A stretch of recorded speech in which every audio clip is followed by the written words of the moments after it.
लगता है कि वो इन सब कारणों से कुछ मानसिक रूप से परेशान है। अजयेंद्र अजय जी बता दो, मैंने आपके एक एक नेता का मानसिक संतुलन ठीक किया है।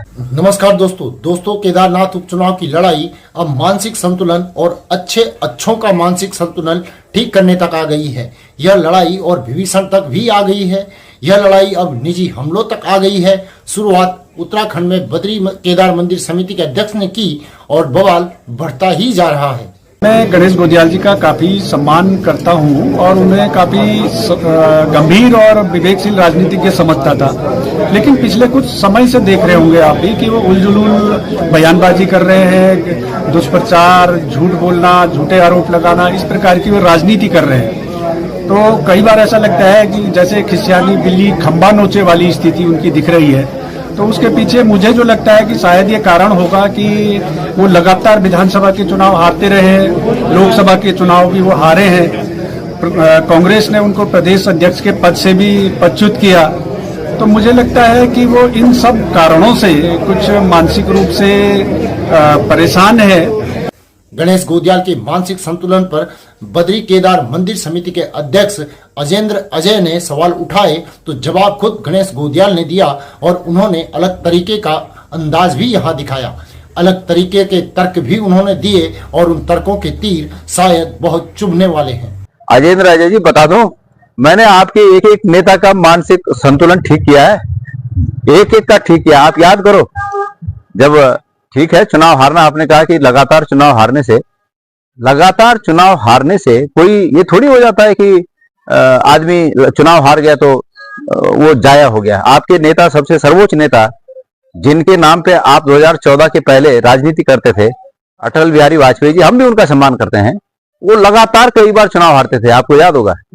लेकिन उस समय की राजनीति ऐसी थी कि इंदिरा गांधी जी उनको कहीं ना कहीं से फिर अपने आदमी को, अपने सांसद को रिजाइन दिलाकर चुनाव जितवा देते थे। आपको इतिहास पता है कि नहीं है?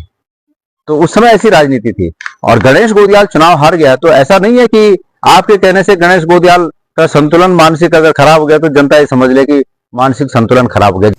उपचुनाव केदारनाथ में हो रहा है, इसीलिए केदारनाथ से जुड़े तमाम मुद्दे हैं जो सियासी फिजा में तैर रहे हैं। वह चाहे केदार मंदिर को दिल्ली में बनाने का सवाल हो, सोना चोरी का हो या फिर यात्रा डाइवर्ट करने का हो। जनता ये चीज जानती है कि वो व्यक्ति कौन है जिसने बद्रीनाथ मंदिर समिति, केदारनाथ मंदिर समिति में रहते हुए सोने को पीतल में तब्दील कर दिया। वो कौन है ये अच्छी तरह से जनता जानती है।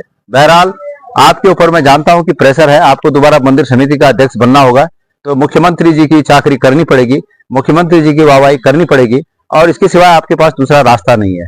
अगर दूसरा रास्ता होता तो आप भी इस विधानसभा क्षेत्र से दावेदार थे, आपको टिकट मिला होता है। इसीलिए जब मानसिक संतुलन से लेकर बात आगे बढ़ी है तो सवाल बहुत दूर तक जा रहे हैं और इन सवालों के जरिए जवाब भी मांगे जा रहे हैं। जो इस प्रकार के आरोप प्रत्यारोप है, मैं कह रहा हूं कि कांग्रेस के दुष्प्रचार अभियान का एक हिस्सा है। वो कहते हैं ना कि एक झूठ को अगर 100 बार बोलो तो लोग उसको सच मानने लगते हैं। तो कांग्रेस ने हमेशा से ऐसे ही किया है। कांग्रेस का इतिहास रहा है कि आरोप प्रत्यारोप लगाओ, आरोप लगाओ और भाग जाओ। तो इसी प्रकार के उन्होंने आरोप लगाए। मैं जो कर रहा हूं वो आपको नाटक लग रहा है, वो आपको दिग्भ्रमित करने वाला लग रहा है, वो आपको मेरा मानसिक संतुलन ठीक ठाक नहीं लग रहा है। और जिन मुख्यमंत्री ने ये काम किया वो आपको बहुत विचारशील लग रहे हैं, आपके हितैषी लग रहे हैं, केदार खंड के बहुत हितैषी आपको लग रहे हैं। तो इसलिए आप विभीषण कितने ही भक्त क्यों न रहे हो, लेकिन कोई अपने बच्चे का नाम विभीषण नहीं रखता। इसलिए आप इस केदार खंड के विभीषण हैं और ऐसे विभीषणों को लोग अच्छी तरह से जानती है। बीजेपी के नेता अजयेंद्र अजय और कांग्रेस नेता गणेश गोदियाल के बीच छिड़ी जुबानी जंग आगे और भी चलेगी और दूसरे नेता भी इसमें कूदेंगे, यह तो तय है। अब सवाल है कि केदारपुरी की आवाम इस बार किसके साथ है, केदारपुरी के मतदाता इस बार किसको विजयी बनाएंगे। तो साथियों, इस रिपोर्ट को लेकर अपनी राय कमेंट करके जरूर बताएं और आपसे आग्रह है कि हमारे चैनल को सब्सक्राइब जरूर कर लें और नीचे दिए गए नंबर या फिर QR कोड के माध्यम से हमारा सहयोग भी जरूर करें। अभी के लिए इतना ही। अगली रिपोर्ट में जल्द ही आपसे मुलाकात होगी। तब तक के लिए नमस्कार।